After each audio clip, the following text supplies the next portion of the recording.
Es el año 1965. La base aérea Edwards, ubicada a tan solo 160 kilómetros al noreste de Los Ángeles, California. Este es el centro de los programas de pruebas de vuelo más secretos de las fuerzas militares de Estados Unidos. Pero hoy, el muy restringido espacio aéreo de Edwards es violado por objetos de origen desconocido. Objetos que se mantienen inmóviles en el aire a las afueras de la base durante 6 horas. La mayoría de los avistamientos de ovnis son encuentros solitarios, pero este no es un avistamiento normal. 9 locaciones diferentes son parte de este asombroso incidente. La torre de control de Edwards, donde fue reportado el primer contacto visual. La pista principal de Edwards, donde el extraño objeto es confirmado visualmente por segunda vez. El control de acercamiento radar de Edwards, que reporta que no hay ninguna aeronave en el área. La Agencia de Logística Aérea de Los Ángeles, que verifica sus contactos de radar locales y descubre que 4 de sus instalaciones de radares en California del Sur han confirmado lecturas en los radares. Boron, Riverside, Victorville y San Pedro. Finalmente, un F-106A Delta Dart que despegó en un intento por entablar combate con los objetos. Algo sucede en California del Sur que tiene que ver con 5 instalaciones militares. Y todos los hechos fueron grabados. Supuestamente aquí hay una verdadera invasión. Esta fue una noche increíble. En octubre de 1965, la noche en que los ovnis invadieron nuestro espacio aéreo. Esto lo estamos escuchando de primera mano del sujeto que se encontraba en la torre esa noche, haciendo la narración. El incidente lo reportó un controlador de tráfico aéreo de Edwards por primera vez, el sargento técnico de la torre de control de vuelos, Chuck Sorrells. Vi un objeto verdaderamente luminoso, grande, hacia el este del campo. Y se quedó ahí durante un largo periodo de tiempo. En una aparición en televisión poco común, el antiguo sargento Chuck Sorrells, el controlador de la torre de la base aérea Edwards de guardia aquella noche, ha ido a discutir sobre lo sucedido y por primera vez analizar las grabaciones de audio del 7 de octubre de 1965. Distingo luces intermitentes rojas y blancas. Sorrells es responsable de todo el tráfico aéreo en y alrededor de Edwards, desde la torre de control. Tiene 12 años de experiencia en la dirección de todo tipo de aviones militares y conoce la mayoría, si no todos, de los diferentes modelos de aeronaves de la base aérea. Sin embargo, está a punto de ser testigo de algo que nunca antes había visto y que no puede explicar. Esto sucedió como a la 1:30 de la mañana. Primero vi un objeto verdaderamente luminoso. Busqué a un par de personas más que estaban trabajando en la base, el meteorólogo y 2 o 3 personas más que estaban de guardia esa noche para que vinieran a ver. Ellos estaban viendo lo mismo que yo. Hay un objeto en este momento sobre el campo. Está justo sobre el campo. Justo sobre Edwards, desplazándose hacia el sur, distingo luces intermitentes rojas y blancas. Y el capitán del destacamento 1 lo ha confirmado. Estaba demasiado baja para ser una estrella o algo así, a menos de 1500 metros, y eso duró bastante rato. Según él, el objeto es verde claro, con una luz intermitente roja en la parte de la base, y el objeto es grande y luminoso. Se aparecen 3 más de estos objetos, más pequeños, como de la mitad del tamaño del original, y se mantuvieron juntos. Tenían una especie de formación o por lo menos estaban muy juntos en forma de V. Se desplazaron hacia el sur de la base. En un momento dado aparecen 3 más. Estos 3 eran como naves independientes. Volaron hacia el norte, hacia el sur, el este y el oeste. Esto comenzó a suceder a partir de aproximadamente la 1:30 cuando vi la primera, hasta que apareció la luz del día y empezó a aclarar.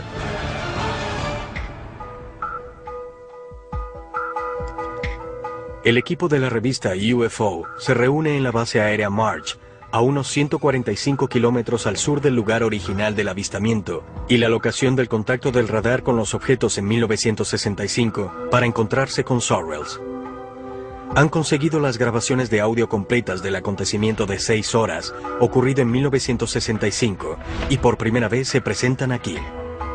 Pat, Chuck, Bill Scott y Ted iremos a revisar las grabaciones de las cintas de las transmisiones de esa noche. Y luego tú, Chuck y Jeff revisarán los radares y los mapas.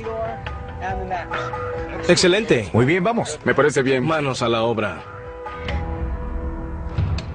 Base aérea Edward. 1965, un número de objetos fueron vistos acercándose a la base.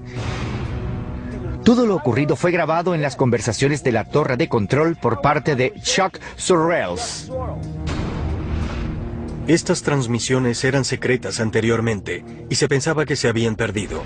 Ahora pudieran descifrar uno de los más increíbles casos de encuentros con ovnis que hayan sido grabados alguna vez.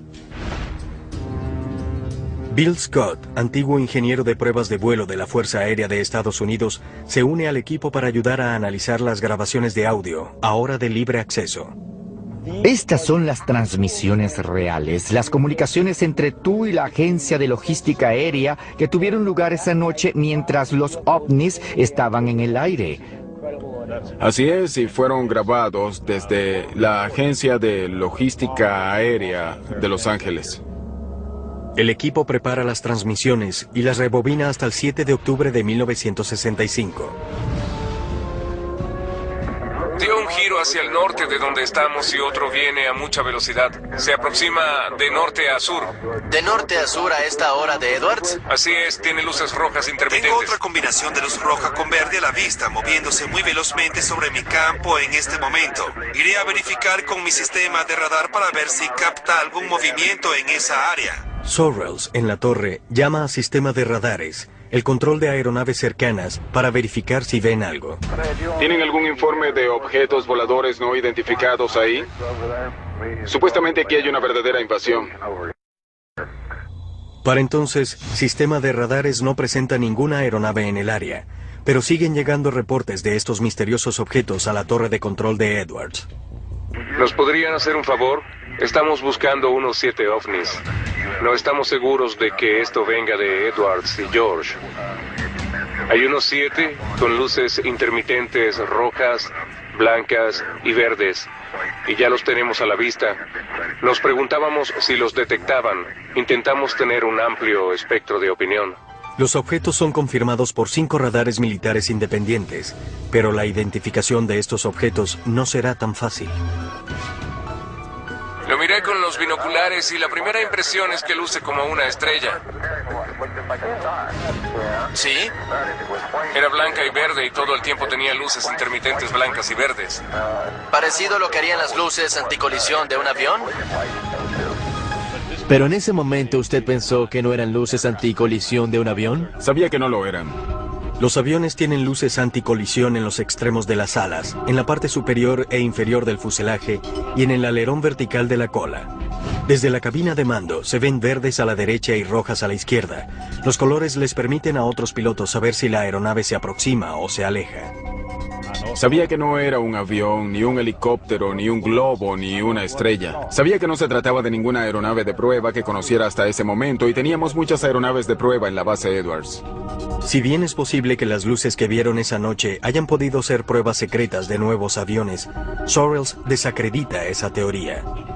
Habrían tenido que notificarme si iban a volar algo en mi zona de control, de modo que yo pudiera mantener otras aeronaves alejadas simplemente por razones de seguridad.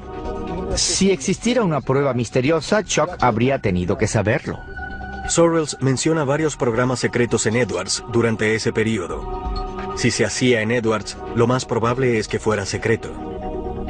Probábamos todas las aeronaves nuevas que llegaban a Edwards. Para ese momento, el SR-71, el Black Bear y el B-70 estaban a prueba.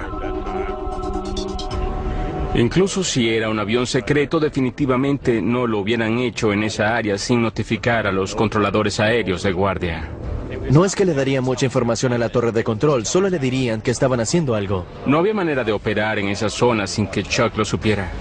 La torre de control de Edwards y varias otras locaciones de radares militares confirman que múltiples objetos están invadiendo el espacio aéreo sobre la base Edwards de la Fuerza Aérea. Está ascendiendo. Mucho más alto, más alto. Arriba de nosotros. Con tantos contactos no identificados, en pleno apogeo de la Guerra Fría, cuando un ataque de misiles soviético era un temor muy real, la decisión de hacer despegar aviones para interceptar aquel objeto con certeza no tardaría. Pero en la cinta, la autoridad para hacer un vuelo de investigación parecía ser de un oficial con un puesto muy poco usual. Todas las bases tenían un oficial OVNI. ¿Es usted el oficial OVNI? Sí, señor. Tenga cuidado. El equipo está reconstruyendo el incidente que tuvo lugar sobre la base aérea Edwards el 7 de octubre de 1965. Comenzando a la 1:30 de la mañana, un objeto con extrañas luces intermitentes está suspendido en el aire cerca de la locación de pruebas para cohetes de la base. Y 6 objetos más pequeños se le han unido. 3 se mueven en formación hacia el sur y otros 3 se desplazan libremente por la base. 5 estaciones de radares militares de California del Sur captan el acontecimiento. Estoy recibiendo informes sobre ovnis de la torre de control de Edwards, de la Victorville, de varias locaciones de radar. El equipo no solo tiene el testigo principal de lo ocurrido, el controlador aéreo de mayor rango de la base, Chuck Sorrells, sino que ahora, por primera vez en televisión, tiene las cintas de audio completas, antes secretas, de las comunicaciones telefónicas y de radio de esa noche. Tengo otra combinación de luces rojas y verdes a la vista, desplazándose muy rápidamente. Aquella noche, luego de tener contacto visual repetidas veces durante más de una hora, Sorrells se comunica telefónicamente con LADS, la agencia de logística aérea de Los Ángeles. Descubre que ellos también detectaron los objetos por radar. Aquí, LADS. ¿Han tenido algún informe sobre objetos voladores no identificados? La gente de LAADS se involucró. Ellos estaban a cargo de la defensa aérea de la zona. Estaban captando los objetos en el radar y yo los tenía a la vista, al igual que la torre de control de George. Además, había varias personas en el campo en Edwards que también los veía. Durante el lapso que duraron las conversaciones con LADS, decidimos hacer despegar un avión. A las 2 de la mañana, le notifican al piloto de alerta de la base Edwards, capitán Darrell Clark, sobre la incursión. Clark sale hasta la pista con una radio y unos binoculares para tener una vista clara. Hace contacto visual. Esta es su voz cuando reporta por radio lo que está viendo. Lo vi con los binoculares. Tenía una altitud bastante baja. 2 militares entrenados, uno un controlador de tráfico aéreo, el otro un experimentado piloto. Ambos consideran que estas no son aeronaves comunes. Sin embargo, estas descripciones no son suficientes para que la gente de LADS tome el siguiente paso.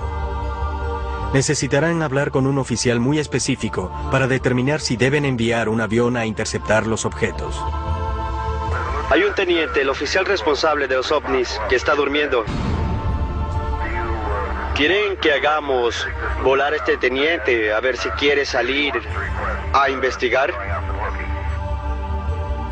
Así que en ese momento... Esto es fascinante. Están llamando al oficial OVNI de la base.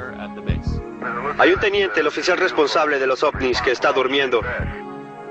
Creo que en esa época cada base tenía un oficial OVNI asignado.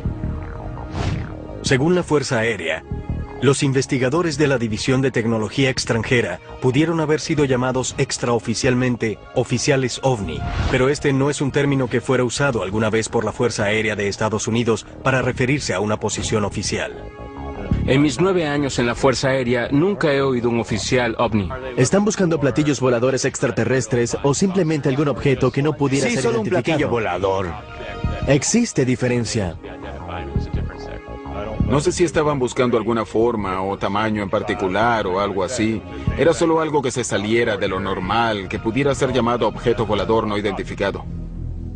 Con el surgimiento de la Primera Guerra Mundial, el ejército de Estados Unidos formó una sección de datos extranjeros para estudiar la capacidad de aviación y el progreso de los poderes en Europa. Para la Segunda Guerra Mundial, la división se convirtió en el laboratorio de datos técnicos, con sede en el campo Wright-Patterson. El grupo evaluaba equipo y aeronaves enemigas capturadas. Luego de la guerra, la división se fusionó con un grupo de inteligencia científica y técnica, Inteligencia T2, con un objetivo primordial: asegurar la prevención de sorpresas estratégicas, tácticas o tecnológicas de cualquier fuente. Cuando la Guerra Fría se intensificó, su principal objetivo era Rusia. Sin embargo, en 1947, esta división estudió el fenómeno ovni emergente bajo el proyecto Signo, y en 1952, la división creó el proyecto Libro Azul para el estudio continuo de ovnis.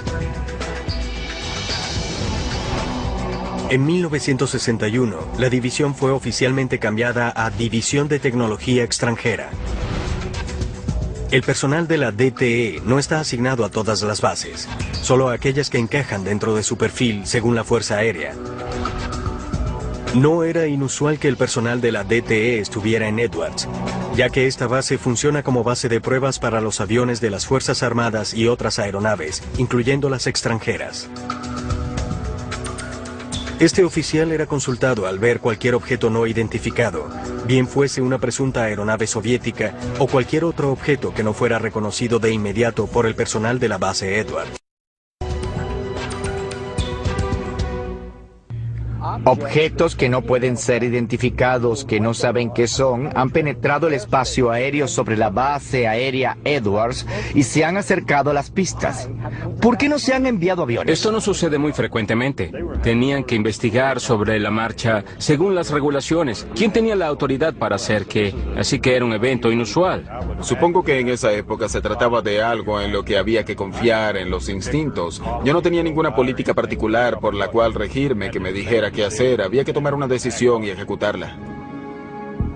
Lo que estos objetos pudieran ser aún está abierto a discusión, pero sin ningún protocolo y con los objetos sin representar aparentemente ninguna amenaza inmediata, se determinó que no se tomarían más acciones hasta que el oficial OVNI contactara la torre de control. Harán despegar a su oficial OVNI, a ver si quiere solicitar salir para investigar. En las transmisiones de radio, en las conversaciones telefónicas, de pronto descubrimos, un momento, Edwards tenía un oficial OVNI. ¿Qué hacía el oficial OVNI? ¿Buscaba platillos voladores? Aunque no estuviera buscando platillos voladores, pero solo estar a cargo de cualquiera que fuera el objeto desconocido allí arriba, igual eran noticias. Que a pesar de todas las negaciones de la Fuerza Aérea, y me refiero al año tras año de negar que los ovnis fuesen reales, tuvieran un oficial OVNI. A las 3 de la mañana, luego de más de 90 minutos del avistamiento inicial, el oficial OVNI contacta la torre de control e intenta determinar el origen de estos objetos con la Agencia de Logística Aérea de Los Ángeles. LADS ha confirmado la detección por parte de los radares de 5 puntos diferentes alrededor de la base Edwards. ¿Está lanzando algún globo meteorológico desde Edwards? ¿Globo meteorológico? No que yo sepa.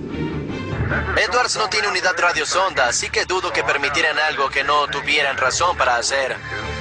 ¿No tendrían razón para liberar globos? No en el departamento meteorológico. No de Edwards, ¿cierto? No. Entiendo. Ese era el director de la Agencia de Logística Aérea de Los Ángeles, hablando con el meteorólogo de Edwards y preguntándole si se les había escapado algún globo. Y él dijo, no tenemos radiosonda aquí, que es la unidad que se encarga de enviar los globos y hacer ese tipo de actividades. No tenemos razón para hacerlo. Edwards no tiene unidad radiosonda, así que no tienen razón para haber liberado globos meteorológicos. Él explica claramente en la cinta que no liberaron ningún globo. Sin embargo, en el informe escrito sobre este asunto, dice que un globo fue liberado desde ahí esa noche. En realidad, no sucedió, pero así aparece en el informe escrito secreto. El informe oficial de la Fuerza Aérea de Estados Unidos claramente clasifica los múltiples acontecimientos como avistamientos de globos meteorológicos. Si estos objetos fueron en realidad globos meteorológicos, ¿por qué tomaron la siguiente decisión? Hacer despegar un avión de combate. ¿Y qué fue lo que vio esa aeronave?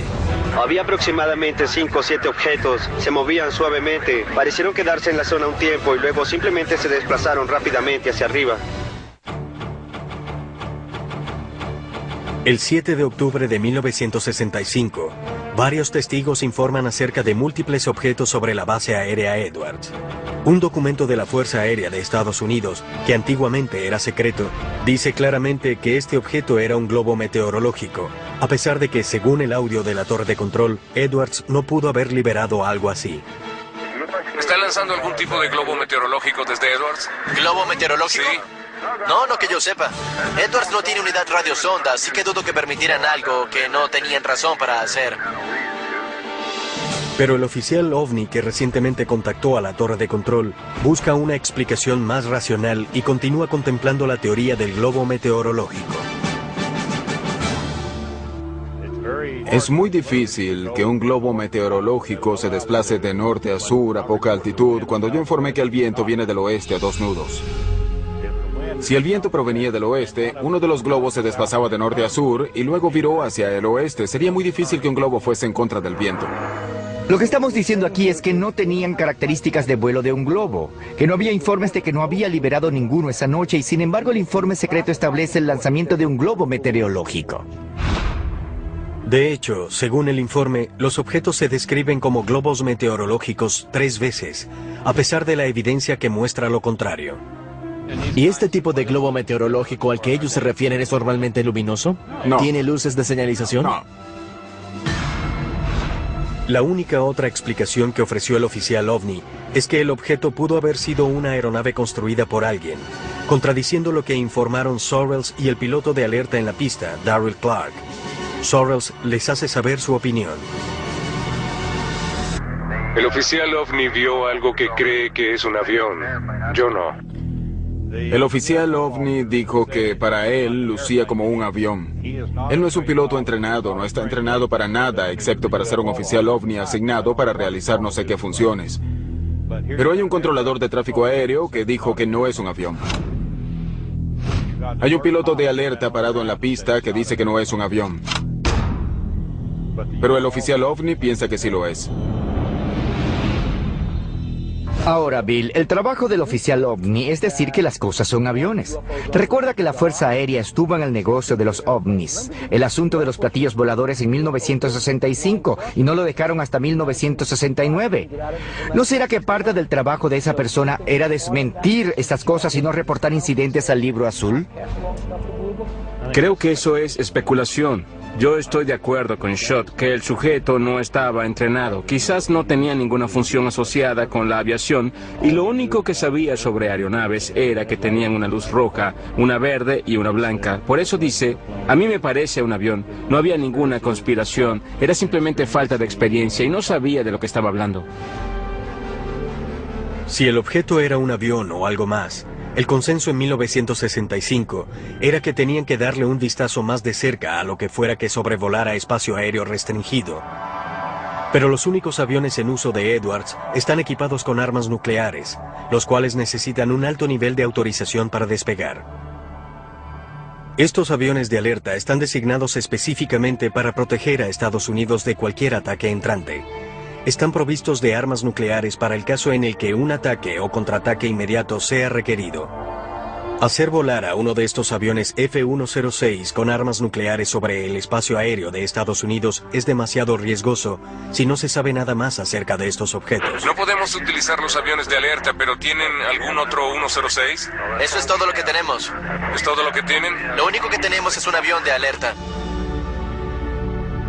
Supongo que para esa hora ya eran cerca de las 4 de la mañana. Calculo que el incidente quizá ya llevaba 2 horas y media o 3 para entonces, porque durante el tiempo que le llevó al avión colocarse en posición e intentar seguirlos, los objetos habían ganado altura, se habían posicionado y no estaban ni remotamente tan visibles como lo estuvieron en un momento dado. ¿Crees que alguien lo está impidiendo o consideras que este es el procedimiento normal? Este era el procedimiento normal porque no tenían ningún avión de alerta que no estuviera armado y no tenían un piloto para... Cuando el avión alza vuelo, tanto Lads como Sorrells guían al piloto para que se acerque a los objetos. Pero surge un problema. Para entonces, ya han empezado a alejarse de la base. Alzó vuelo para echar un vistazo y luego lo pasó por la intersección de radar, pero se le estaba dificultando detectarlo en el área. En un momento dado yo estaba dirigiendo la aeronave, alineándolo con la pista, dándole el rumbo. Haz que descienda directamente por la pista de aterrizaje. Creo que está 01 a estribor 040. En un momento dado lo sigue hasta las alturas de 12.000 metros. Yo hablaba con el director y le preguntaba cómo le iba y le dije, bueno, se está acercando. 01 ahora se encuentra un poco a la izquierda. Blanco a tu derecha y otro a tu izquierda. Luego, cuando se acercó, le dije, está abajo. Torre de control, ¿qué tal están las cosas ahora? Busca ascender, busca ascender. Esa cosa está elevándose muy rápidamente. Está elevándose. Se encuentra a 12.000 metros y aún no está tan elevada. No está muy alto. ¿No muy alto? Pasó los 12.000 metros. Aún está bajo. Pero a medida que el piloto se acerca, los objetos se alejan más y más, hasta que finalmente desaparecen del contacto visual y del contacto del radar. Se desplazó ahora a aproximadamente 145 grados. A unos 65 kilómetros estimados y con mucha altitud ahora. Está casi invisible ahora. ¿Qué piensas de esto? Creo que fue un incidente inusual para todos los profesionales involucrados. El único poco profesional que escuché fue el oficial OVNI. Fue el único que pensó que era un avión. Las cintas, ahora de libre acceso, son solo el comienzo. El piloto de alerta, el capitán Clark, quien jamás habló sobre este incidente luego de esa noche y no podía saber que sería investigado en un futuro, a la larga le escribiría una carta a su esposa, describiéndole lo que había visto esa noche de octubre. Capitán Clark, ¿sí? ¿Qué opina de esto? Les diré que cuando vi esa cosa por primera vez se aproximaba a la base por el norte. Lo único que podía ver eran las luces intermitentes, no giratorias. Lo vi bien con los binoculares, parecía empujar una pequeña nube hacia el frente. Existe la teoría de que una vez que la humanidad comenzó a desarrollar energía y armas nucleares, Creo que la libertad es lo más valioso.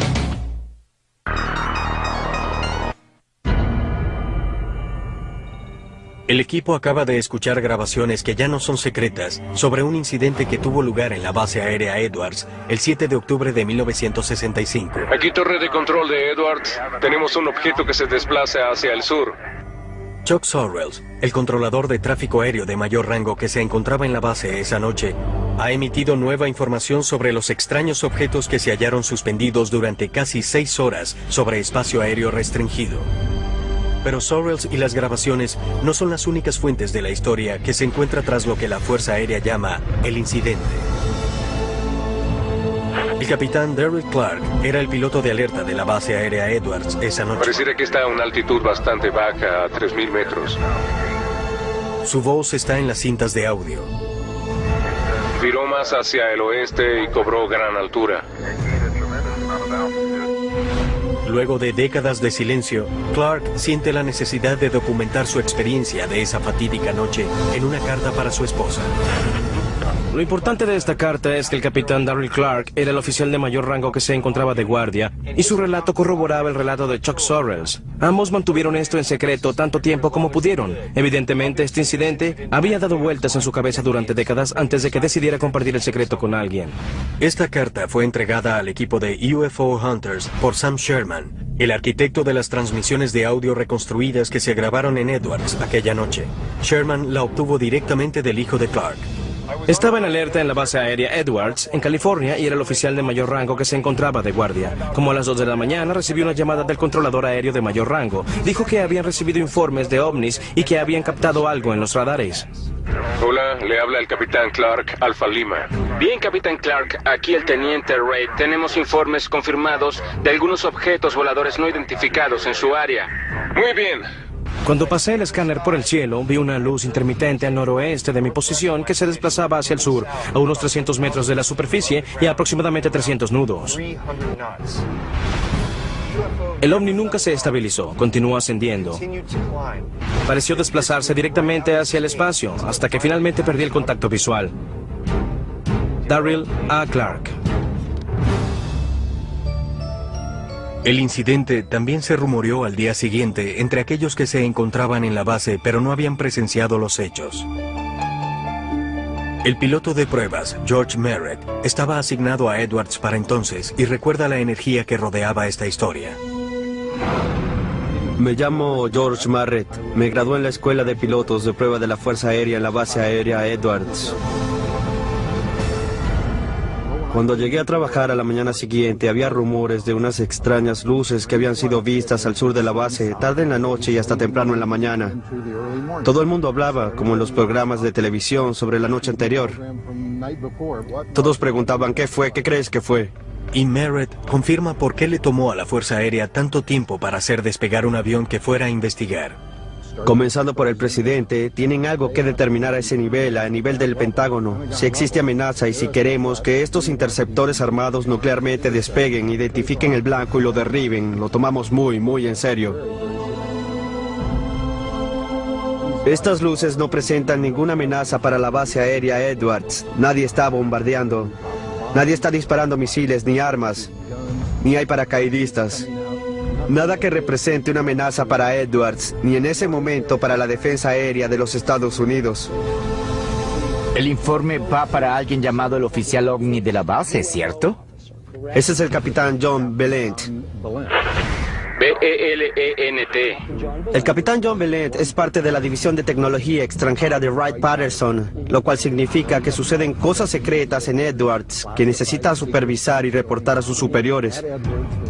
Fue él quien escribió el informe oficial de la Fuerza Aérea, quien lo firmó, y luego ascendió por la cadena de mando. Así que ese es el informe oficial de esto. No fue escrito por personal de la base Edwards. Este informe oficial de la Fuerza Aérea fue el mismo informe que identificó a uno de estos objetos como un globo meteorológico. ¿Pudiera haber sido esta tecnología secreta que Valent no tenía autorización para revelar o de la cual no estaba enterado? Durante la reconstrucción inicial de las cintas de audio, Sam Sherman se puso en contacto con Valent para discutir el incidente, pero este se negó a hacer comentarios y no estuvo interesado en participar en la investigación de Sherman. Fíjense en mi punto de vista, 1 año y medio antes, cuando era estudiante de la Escuela de Pilotos de Prueba, el presidente Johnson anunció que el Blackbird JF-12 se encontraba en Edwards. Vi uno de ellos rodar por la pista, era la primera vez que veía al Blackbird. No sabía nada acerca de Groom Lake ni del Área 51, y aquí venía desplazándose sobre la pista el más maravilloso avión de combate que jamás hubiera visto. Y yo soy piloto de combate. Podría pensarse que lo conocería, pero no sabía de él. Entonces, ¿qué tuvo que ver ese avión con el incidente del OVNI? Mi primera impresión fue que había unas luces allá afuera. De hecho, había una especie de vehículo que quizá pertenecía a un programa secreto.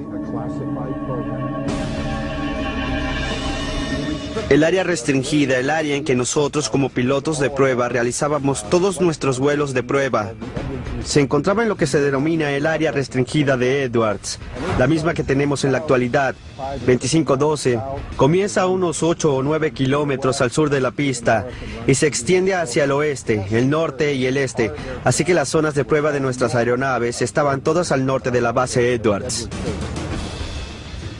Según Merritt, la ruta de vuelo de toda la tecnología secreta de Edwards se ejecutaba en un área específica al norte de la base. Pero esto no concuerda con las locaciones reportadas y las rutas de vuelo de los ovnis. El informe oficial de la Fuerza Aérea dijo que eran luces no identificadas que se vieron en Edwards. Eso fue lo que se sostuvo a pesar de que el capitán Valent dijo que eran aviones. Simplemente son no identificadas, eso es todo lo que podemos decir. Pero él aún cree que hay más en cuanto a este caso. A mí particularmente me alegra mucho que hayan reabierto el caso del objeto volador no identificado que pasó por Edwards. Es algo que yo mismo me he preguntado durante 40 años. ¿Son estos ovnis que repetidamente están entrando al espacio aéreo militar? ¿Y con qué fue que en realidad hicieron contacto Chuck Sorrells, Darryl Clark y las estaciones de radares LADS el 7 de octubre de 1965? Estamos investigando unos 7 ovnis. El equipo examina la pieza final del rompecabezas de Edwards, las lecturas de los radares de la Agencia de Logística Aérea de Los Ángeles. Con los testigos, las grabaciones ya disponibles y el testimonio escrito a mano jamás antes visto, El equipo ha descubierto una cantidad de evidencia referente a la noche del 7 de octubre de 1965 en la base aérea Edwards. Me están llegando informes de la torre de control de Edwards, de la Victorville y de algunas de nuestras locaciones de radares sobre ovnis. Su último paso es autentificar las imágenes de radar oficiales de esa noche, provenientes de la estación de San Pedro. Imágenes que el informe oficial luego determinó como difusiones anómalas de tiempo. Este fenómeno es causado por una inversión en la temperatura. La atmósfera de la Tierra por lo general se enfría a medida que aumenta la elevación, pero a veces puede ocurrir una inversión en la que la temperatura o no baja o en algunos casos extremos se hace más caliente con la altura. Cuando esto sucede, esta capa más cálida actúa como una tapa que puede hacer que la calima o la contaminación queden atrapadas debajo de esta capa, haciendo que los radares detecten objetos falsos. Edwards los tiene a la vista desde tierra. 2 torres los están observando. Nosotros tenemos en este momento la lectura en el radar y les estamos siguiendo el rastro. El analista de radares, John Kirk, ayuda al equipo con la autentificación de las lecturas y con la discusión de las teorías sobre qué más pudieron haber sido estos objetos. Voy a reunirme con un ingeniero de sistema de radares. Tiene experiencia y ha trabajado más de 50 años en esto. Me llamo John Kirk. Soy ingeniero de sistemas de radares. Estas son las imágenes originales de las lecturas de los radares del Fuerte MacArthur, tomadas en San Pedro durante aquella noche en 1965.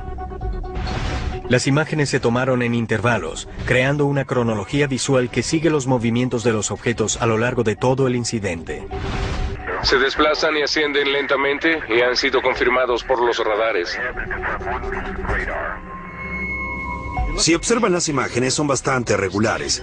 Esta es la visualización y estos son simplemente marcadores. Lo que esto me indica es que este radar sí detectó algunos blancos en movimiento y sí generó información sobre ellos. En la imagen de radar, estas áreas son identificadas por Kirk como blancos en movimiento. Entonces aquí hay múltiples blancos. Pareciera que hay múltiples blancos, y al revisar los ciclos de algunas de estas verán que las fotografías cambian. Luce como si hubiera quizá 1, 2, 3, yo digo que hay unos 4, 5 o 6 blancos. Kirk cuenta 6 blancos en la imagen del radar. Sin embargo, esto no desacredita las teorías de propagación anómala. La propagación anómala puede ser causada por la inversión del estado del tiempo, la llegada de nubes de tormenta, humedad en el aire. Hay mucha anomalía atmosférica ahora. ¿Tiene alguna idea de lo que pudiera ser? Estamos tan desconcertados como ustedes. Es difícil para mí pensar que eso es propagación anómala. Si lo fuese, pudiéramos pensar que veríamos más una mancha grande en lugar de individuales. ¿Esto no luce como propagación anómala? Parecen objetos individuales.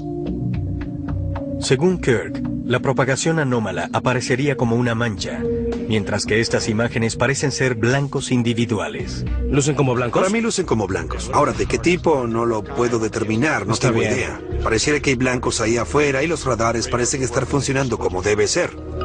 Además, 5 estaciones de radares diferentes no registrarían la misma lectura falsa y al mismo tiempo. Si bien Kirk no pudo especular en cuanto a lo que pudieron ser esos objetos, está impresionado con la cantidad de evidencia que rodea esta historia. Parece que un piloto anotó, esto es lo que vi, para que un operador de vuelo diga, esto es lo que vi. Hay mucha información en común, no puedo refutarla. Basándome en esto, lucen como registros reales. No parece que haya sido propagación anómala. Pareciera que estas imágenes son reales.